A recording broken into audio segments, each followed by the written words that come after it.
Friends ఒక్కసారి ఈ ఫోటోని మీరు క్లారిటీగా గమనించండి.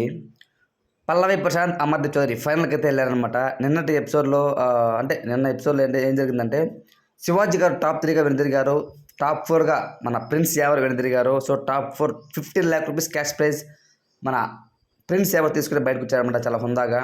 ఫస్ట్ తను వద్దన్నాడు ఆఫరు, కానీ నాగ్ సార్ కొంతవరకు దాన్ని కన్విన్స్ చేసి తీసుకునే విధంగా చేశాడు అనేది ఇన్ఫర్మేషన్. నెక్స్ట్ దాని తర్వాత Priyanka Jain 4th position eliminate అయిపోయింది. 5th పొజిషన్లో. 6th పొజిషన్లో అంబటి అర్జున్ ఎలిమినేషన్ అయిపోయారు. సో ఈ రోజు ఎపిసోడ్లో మనకు పల్లవి ప్రశాంత్ వర్సెస్ అమర్దీప్ చౌదరి వాళ్ళిద్దరిలో ఎవరు గెలుస్తారు అని చాలా ఆసక్తికరంగా మారింది. చాలామంది చెప్పడం ఏంటంటే కొన్ని దొంగ ఓట్స్ పడ్డాయి, బిగ్ బాస్ మేనేజ్మెంట్ వాళ్ళు ఆ ఓట్స్ని తీసేశారు అనేది ఇన్ఫర్మేషన్. సో ఆ దొంగ ఓట్స్ ఏంటి, ఎలా పడ్డాయి అన్నీ మాకు తెలియాలంటే ఈరోజు ఎపిసోడ్ చూడాల్సిందే. అందరూ మ్యాక్సిమం 90% పల్లవి ప్రశాంత్ గెలిచాడు అని అందరూ అయితే సంబరాలు చేసుకుంటూ ఉన్నారు. సో నేను కూడా చెప్తాను, ఖచ్చితంగా పల్లవి ప్రశాంత్ గెలిచి ఉంటాడు అని. ఎందుకంటే తను ఆడిన గేమ్స్ అన్నీ కూడా ఫౌల్ గేమ్స్ లేకుండా జెన్యున్గా ఆడుతూ ఒక్క మాట కూడా ఎవరిని మాట్లాడుకోకుండా, తిట్టుకోకుండా, బూతులు లేకుండా నీతి నిజాయితీగా గేమ్ ఆడాడు అనమాట.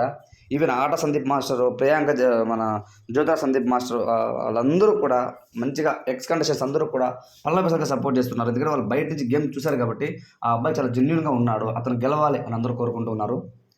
సో ఫ్రెండ్స్, నా పాయింట్ ఆఫ్ ప్రకారం ఈరోజు మ్యాక్సిమం 100% పల్లవి ప్రశాంత్ గెలిచే అవకాశం ఉంది.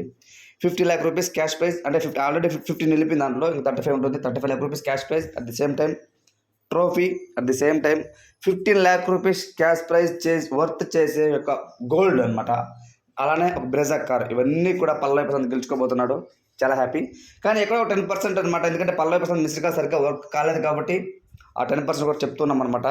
ఏంటి, ఎందుకు, ఒకవేళ అమర్దీప్ గెలిచే ఛాన్సెస్ ఎలా ఉన్నాయి అంటే ఆ ఓట్స్ ఏదైతే మిస్డ్ కాల్స్ ఉన్నాయో పల్లవి ప్రశాంత్ విషయంలో ఎక్కువ ఓట్స్ పోలేదన్నమాట, అంటే కాల్ కలవడం లేదు. సో దాన్ని ఊహించుకుంటే ఒక 10% చెప్పొచ్చు, అంతే తప్ప పల్లవి ప్రశాంతే గెలుస్తాడు ఆ ఒక చిన్న హోప్, మిస్డ్ కాల్ హోప్ పోనిస్తే మిగతాదంతా పర్ఫెక్ట్.